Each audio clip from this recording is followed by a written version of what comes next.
وعلیکم السلام ورحمۃ اللہ۔ دیکھیں، بھائی نے سوال کیا ہے کہ شہر اورنگ آباد میں جمعہ کی نمازیں مختلف اوقات میں ہوتی ہیں، تو علماء بیٹھ کر کے کیوں نہیں اس مسئلے کو حل کرتے ہیں کہ سب کا ٹائمنگ ایک ہو، سب ایک ساتھ نماز جمعہ ادا کریں۔ اب دیکھیں، اگر اس طرح کا مسئلہ ہو تو پھر جو نمازیں لوگ جمعہ ہی کیا، جمعہ کے علاوہ بھی مختلف اوقات کی نمازوں کو الگ الگ ٹائموں پر ادا کرتے ہیں۔ اب وہ کس مسئلے سے ادا کرتے ہیں؟ واقعی علماء کو حساس ہونا چاہیے، اس مسئلے پر بیٹھ کر کے غور کرنا چاہیے، لیکن پتہ نہیں کون سی حکمت عملی ہے کہ وہ لوگ ایسا نہیں کرتے ہیں۔ بالکل کرنا چاہیے۔ آپ یقین مانیے کہ میں نے کئی لوگوں سے بات بھی کیا ہے، میں نے کئی علماء سے بات بھی کیا ہے، اور ان لوگوں نے باقاعدہ اعتراف بھی کیا ہے اس کا کہ ہاں واقعی ہم لوگ غلط کر رہے ہیں۔ میں پوری ذمہ داری کے ساتھ بات کر رہا ہوں۔ میں نے کئی لوگوں سے بات کیا، ان لوگوں نے کہا کہ واقعی ہم لوگ غلط کر رہے ہیں، لیکن لوگوں کا اس میں فائدہ ہے، لوگوں کی اس میں بھلائی ہے، یعنی دنیاوی طور پر وہ بول رہے ہیں۔ ہم تو دینی طور پر ان سے بات کر رہے تھے، لیکن وہ دنیاوی طور پر ہم سے بات کر رہے ہیں کہ اس میں لوگوں کی بھلائی ہے۔ جیسے فجر کی نماز بعض مسجدوں میں بہت لیٹ ہوتی ہے، کہنے لگے بھائی اس لیے ہوتی ہے کہ لوگوں کو جماعت مل جاتی ہے، یا جمعہ کی نماز کہیں لیٹ ہوتی ہے تو بہت سارے لوگ کاروبار میں ہوتے ہیں، وہاں پر آ جاتے ہیں۔ یہ دنیاوی اعتبار سے وہ بات کر رہے تھے، میں تو شریعت کے اعتبار سے بات کر رہا تھا۔ تو واقعی اس پر علماء کو بیٹھ کر کے اس مسئلے کو پر غور کرنا چاہیے اور حل کوئی نکالنا چاہیے۔ اللہ ہم سب کو صحیح عمل کی توفیق دے۔ اور صرف میں دیکھتا ہوں شاید یہ اورنگ آباد ہی میں ہو رہا ہے ایسا، دوسرے شہروں میں بھی ایسا نہیں ہے۔ 4 بجے تو کہیں بھی نہیں ہے، ظہر کی نماز 4 بجے ادا کرتے ہیں، کہیں بھی کسی شہر میں ایسا نہیں ادا کرتے، تو غلط ہے وہ۔ ظہر کی نماز تو 4 بجے ہوتی ہی نہیں ہے، عصر کا وقت شروع ہو جاتا ہے۔ اللہ تعالیٰ ہدایت دے ایسے لوگوں کو جو ایسا کرتے ہیں۔ دیکھیں، کسی بہن نے سوال کیا ہے کہ میری 40 سال کی عمر ہے، میری شادی کو 19 سال چل رہا ہے، میری شادی کے 2 سال بعد مجھے اولاد ہوئی، لیکن دونوں بار بھی بچوں کا انتقال ہو گیا، اور میں اب علاج شروع کر دی ہوں، تو اس کے لیے کوئی دعا بتائیے۔ اور پھر انہوں نے اس میں ایک چیز ایڈ کیا ہے کہ میرے بچوں کو جو نہلائے تھے ان کا بولنا تھا کہ آپ کے بچوں پر جو ہے اثرات ہیں، اس کا علاج بتائیے۔ دیکھیں، سب سے پہلی بات تو یہ ہے کہ اثرات وغیرہ جس نے بھی بولا ہے وہ بالکل جھوٹی باتیں ہیں۔ اثرات ہوتے نہیں ہیں، بچوں پر اس طرح سے اثرات نہیں ہوتے ہیں کہ اثرات کی وجہ سے کوئی بچہ مر جائے، یا اثرات کی وجہ سے کوئی عورت مر جائے، کوئی مرد مر جائے، ایسا ہو ہی نہیں سکتا ہے، ٹھیک ہے۔ اور اثرات کے حوالے سے جتنی کیا کہتے ہیں، جتنے فتنے پھیلے ہوئے ہیں، یہ سب وسوسے ہیں، یہ سب وسوسے ہیں۔ آج ہر گھر میں، ایک گھر کو چھوڑ دیجئے، دوسرا گھر، تیسرا گھر ضرور اس بات کی شکایتیں کرتا ہے کہ اس کے گھر میں اثرات ہیں، اس کے گھر میں کسی نے جادو کر دیا ہے۔ یہ سب افواہیں ہیں، اس پہ دھیان مت دیجئے، یہ سب بیکار کی باتیں ہیں، یہ سب توہمات ہیں، ٹھیک ہے، یہ سب توہمات ہیں، اور میں سمجھتا ہوں ہمارے گناہوں کی وجہ سے یہ ساری چیزیں ہو رہی ہیں۔ ایسا کچھ بھی اسلام میں نہیں ہے۔ میں جادو کا انکار نہیں کرتا ہوں، جادو ہے، لیکن کہیں ہزاروں میں ایک کو جادو ہوتا ہوگا، لاکھوں میں ایک کو جادو ہوتا ہوگا۔ یہاں ہر گھر کا آدمی شکایت کر رہا ہے کہ مجھے جادو ہے۔ اثرات ہزاروں میں کہیں ایک دو کو ہوں گے، یہاں ہر گھر کا آدمی شکایت کر رہا ہے کہ مجھے اثرات ہے۔ کیسے اثرات؟ علماء سلف لکھتے ہیں کہ اگر کوئی آدمی 5 وقتہ نمازی ہے، ذکر و اذکار کرتا ہے صبح و شام کا کی، تو نہ اس کے اوپر جادو ہو سکتا ہے، نہ اس کے اوپر اثرات ہو سکتے ہیں۔ یہ بات ذہن میں رہے۔ اب اگر کوئی دیندار ہے، نماز کی پابندی کرتا ہے، تو اس کی یہ سوچ ہونی ہی نہیں چاہیے، اثرات اور جادو کے حوالے سے سوچ ہونی ہی نہیں چاہیے۔ یقین مانیے کہ ہم لوگ بھی جیتے ہیں نا سماج میں، معاشرے میں ہم لوگ بھی رہتے ہیں، کتنی بھی مصیبت آ جائے لیکن کبھی دماغ اس طرف جاتا ہی نہیں، پتہ نہیں کیوں، کبھی بھی نہیں جاتا ہے۔ ہم دوا کرائیں، علاج کرائیں، ٹھیک نہ ہو، بار بار علاج کرائیں، ٹھیک نہ ہو، مگر پھر بھی دماغ اس طرف نہیں جاتا ہے، کیونکہ ہم لوگ اس چیز کی طرف دھیان ہی نہیں دیتے ہیں نا۔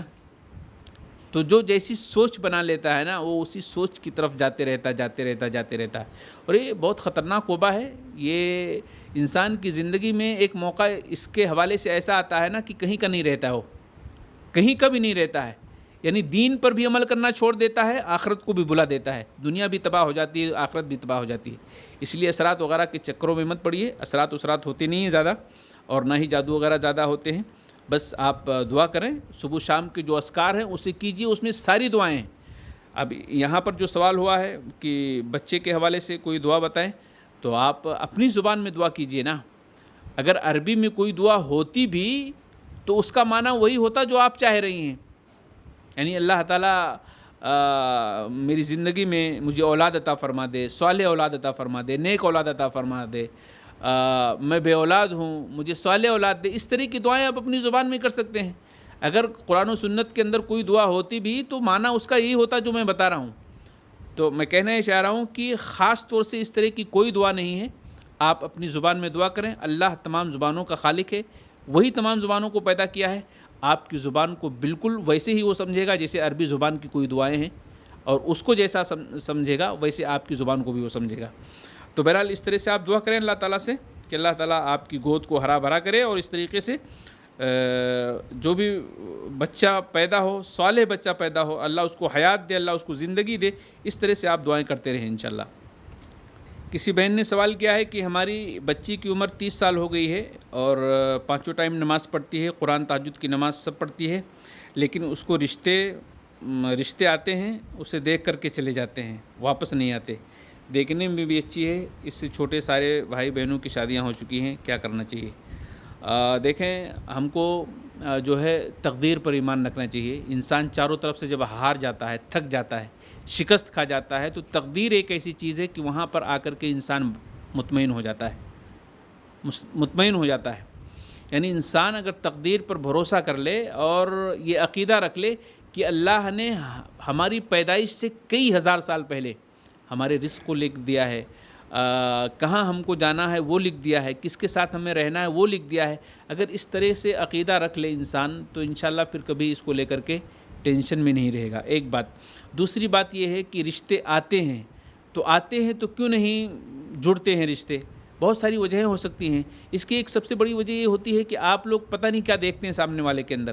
اگر رشتہ کرنا ہے تو اونچ نیچ، نرم گرم جس کو بولتے ہیں، دیکھ کر کے کر لینا چاہیے.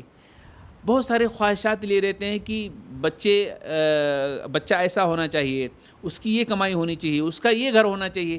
اس طرح کی خواہشات لے کر کے تو دقتیں آئیں گی ہی آئیں گی.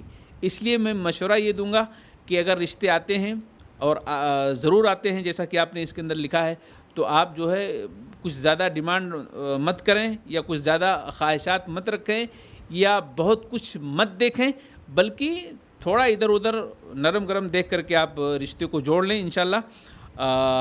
اگر اس طرح سے بھی آپ نہیں کرتے تھے تو آئندہ اگر کبھی رشتہ آتا ہے تو بہرحال آپ زیادہ چوکسی مت کیجیے، میں کہنا یہ چاہتا ہوں، بلکہ دینداری کو ترجیح دے دیجیے.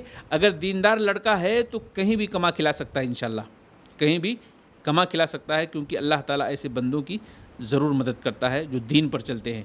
تو صرف دینداری کو ترجیح دیجیے اور کسی چیز کو مت ترجیح دیجیے، اور اللہ سے دعا بھی کرتے رہیے اور تقدیر پر بھروسہ رکھیے. اللہ تعالیٰ جو کچھ کرے گا انشاءاللہ ٹھیک ہی کرے گا. دیکھیں، کسی بہن نے سوال کیا ہے کہ کسی کے ہاں موت ہو جاتی ہے اور میت کو قبرستان لے کر جایا جاتا ہے. بعد میں یہ کہا جاتا ہے کہ جو عورتیں وہاں بیٹھی ہیں میت کو قبرستان لے کر جانے کے بعد، جو عورتیں گھروں میں ہوتی ہیں ان سے کہا جاتا ہے کچھ پڑھنے کے لیے. تو کیا پڑھا جائے؟ دیکھیں، اس موقع پر کچھ نہیں پڑھنا چاہیے. اس موقع پر کچھ بھی نہیں پڑھنا چاہیے. جو دنیا سے گزر گیا اس کا اعمال اس کے ساتھ چلا گیا. آپ صرف اس کے لیے دعا کر سکتے ہیں، اور وہ بھی اجتماعی طور پر سارے لوگ بیٹھ کر کے نہیں، بلکہ فرداً ہر ایک اپنے اپنے طرح سے دعا کرے. جو جہاں رہتا ہے وہاں چلے جائے، جو جس گھر میں رہتا ہے، جہاں جس شہر میں رہتا ہے، جس علاقے میں رہتا ہے، جس محلے میں رہتا ہے، وہ اپنے اپنے محلے میں چلا جائے اور وہاں جو ہے جا کر کے مرنے والے کے لیے دعا کرے. ٹھیک ہے؟ وہاں مرنے والے کے گھر پر سارے لوگ بیٹھ کر کے اجتماعی شکل میں دعا کریں. یہ شکل ٹھیک نہیں ہے، یہ غلط رخ ہے اسلام کی، اس سے بچیں. بہرحال آپ دعا کریں، جہاں بھی رہیں آپ میت کے لیے دعا کریں انشاءاللہ. اللہ تعالیٰ اس کے حق میں ثواب پہنچائے گا. کسی بہن نے سوال کیا ہے کہ بے نمازی کی دنیا کی زندگی بہتر کیوں ہوتی ہے؟ ایسا نہیں ہے، یہ ہم کو ایسا دکھنے میں آتا ہے کہ بے نمازی کی دنیا جو ہے بہتر ہو رہی ہے. بظاہر ایسا ہو رہا ہے، بظاہر ہم کو ایسا دکھ رہا ہے کہ ایک بے نمازی ہے، اللہ کا نافرمان ہے اور اللہ نے اس کو بہت دیا ہے. تو میری بہن دیکھیں، یہ تو دنیاوی مٹھاس ہے نا، دنیاوی لذتیں ہیں. یہ چند روزہ ہیں، چند دنوں کے لیے ہیں. ہو سکتا ہے اس کے عوض میں ایک ایسی سزا اللہ اس کو دے جو کبھی ختم ہونے والی نہ ہو. ایک تھوڑی دیر کے لیے خوشی اور اس کے مقابلے میں ایک بہت بڑی سزا. تھوڑی دیر کے لیے خوشی اور اس کے مقابل میں ایک بہت بڑی سزا. اور ایک معمولی سی سزا اور اس کے مقابلے میں ایک بہت بڑی خوشی، کس کو ترجیح دیں گے ہم؟ ظاہر بات ہے تھوڑی سی سزا ہم برداشت کر لیں گے، کیونکہ اس کے مقابلے میں ہم کو بہت بڑی خوشی ملنے والی ہے۔ تو یہ جن لوگوں کو آپ دیکھ رہے ہیں کہ ان کو دنیا میں تھوڑی خوشیاں مل رہی ہیں، پہلی بات تو یہ ہے کہ بظاہر ایسا لگ رہا ہے، لیکن ان کے دل سے پوچھو کتنے لوگ جو ہے گولیاں کھا کر کے سوتے ہیں، نیند کی گولیاں کھا کر کے کتنے لوگ سوتے ہیں۔ تو یہ خالی آپ کو دکھنے میں ایسا دکھ رہا ہے، وگرنہ حقیقت میں خوشیاں نہیں ہوتی ہیں۔ جو اللہ کے نافرمان ہوتے ہیں نا، ان کو چین و سکون نہیں ہوتا ہے، ان کے دل مطمئن نہیں ہوتے ہیں۔ دیکھیں بہن نے سوال کیا ہے کہ اللہ کی رحمت کا کیا مطلب ہے؟ اللہ کی رحمت کا مطلب ہے کہ اللہ کی مدد۔ اللہ کی رحمت یعنی اللہ کی مدد۔ آپ جو کچھ بھی کریں گے، جو کچھ بھی کرنا چاہیں گے، اللہ کی مدد اس میں ہوگی، اللہ کی نصرت ہوگی، آپ کے لیے آسانیاں پیدا ہوں گی، آپ کو چین و سکون ہوگا، آپ کی زندگی اللہ تعالیٰ خوشیوں سے بھرے گا۔ یہ اللہ کی رحمت ہے۔ آپ کو بیماریوں سے دور کرے گا۔ اگر بیماری لاحق بھی ہوئی تو اللہ تعالیٰ جلدی سے صحیح کر دے گا۔ یہ سب اللہ کی رحمت کے معنی ہیں۔ ایک سوال ہے کہ نبی صلی اللہ علیہ وسلم کی ساری امت جانتی ہے تو گناہ سے بچنے کی اہمیت کیا ہے؟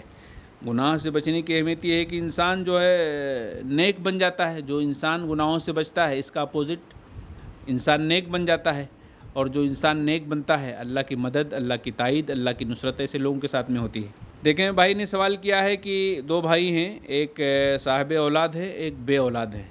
تو جو بے اولاد ہے وہ کیا اپنے بھائی کے اولاد کی پرورش کر سکتے ہیں؟ کس حد تک کر سکتے ہیں؟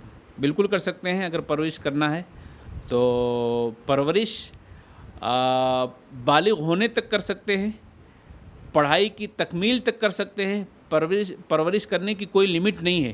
لمٹ صرف یہ ہے کہ جہاں اسلامی قوانین لاگو ہوتے ہیں وہاں کرنا ہے۔ یعنی اگر لڑکا بالغ ہے تو ظاہر بات ہے آپ کے گھر میں نہیں آ سکتا ہے۔ آپ باہر سے اس کی جو بھی اخراجات ہیں پڑھائی کے لیے یا جو بھی اس کی ضروریات ہیں، آپ اس کی تکمیل کر سکتے ہیں، آپ اس کو پوری کر سکتے ہیں۔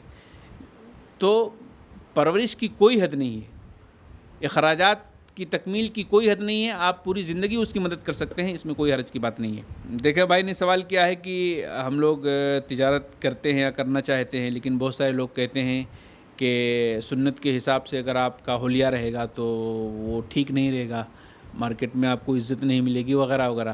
دیکھیں لوگوں کی سوچ ہے۔ اگر آپ سنت پہ چل رہے ہیں اور آپ کی نیت بالکل خالص ہے کہ اللہ تعالیٰ اسی طرح سے ہم اگر تجارت کریں گے تو اللہ پوری طرح سے ہماری مدد کرے گا، تو انشاءاللہ ضرور مدد کرے گا۔ لیکن کہیں لوگوں کے کہنے کی وجہ سے کہیں آپ کے ایمان میں ڈگمگاہٹ آیا، کہیں آپ کنفیوز ہوئے، تو پھر وہاں پرابلم شروع ہو جائے گا۔